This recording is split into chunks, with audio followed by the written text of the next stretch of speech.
Prosecutors are presenting their case in the Frisco track meet stabbing trial with more witness testimony right now.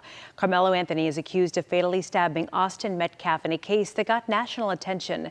And we've got WFA crews in the courtroom. Janelle Fort live this morning at the Collin County Courthouse with the latest. Hi, Janelle. Well, Kara, so far this morning, jurors have heard from first responders and law enforcement who responded to that Frisco ISD track meet stabbing call last year. The first witness this morning was Neil Adams, a Frisco firefighter and paramedic. He told jurors the 911 call came in around 10 a.m. and it took about 6 or 7 minutes to get to the stadium. He says it was drizzling when he arrived and he jumped a fence to get to the Memorial High School tent. Adam testified that when he reached Austin Metcalf, Metcalf was not breathing. He did not have a pulse. He said Metcalf was moved from the bleachers into an ambulance, and despite life-saving efforts, he never regained consciousness. Now, jurors then heard from Eduardo Cortez, a Frisco ISD school resource officer. Cortez testified he was at Stalley Middle School, just south of the stadium, when he heard the stabbing call over the radio and ran to the scene. He said he saw Anthony on the other side of a fence and described him as cooperative.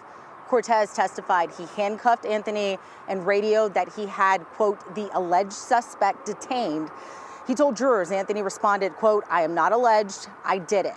Cortez also testified Anthony said without being asked to, quote, he put his hands on me, I told him not to.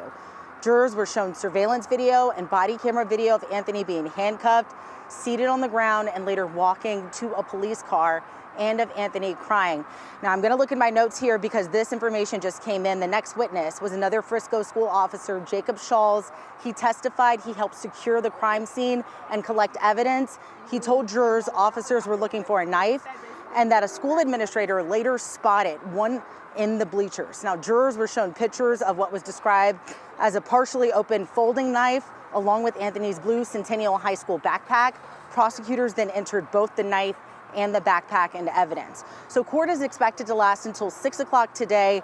Because recording is not allowed in the courtroom, the evidence that jurors are seeing is not something that's going to be publicly available, including that body cam video that we just told you about. So our updates are coming from our crews who are inside of the courtroom, reporters, legal experts, and a sketch artist that is giving all of that information to us so that we can give it to you. I'll send it back to you in the studio.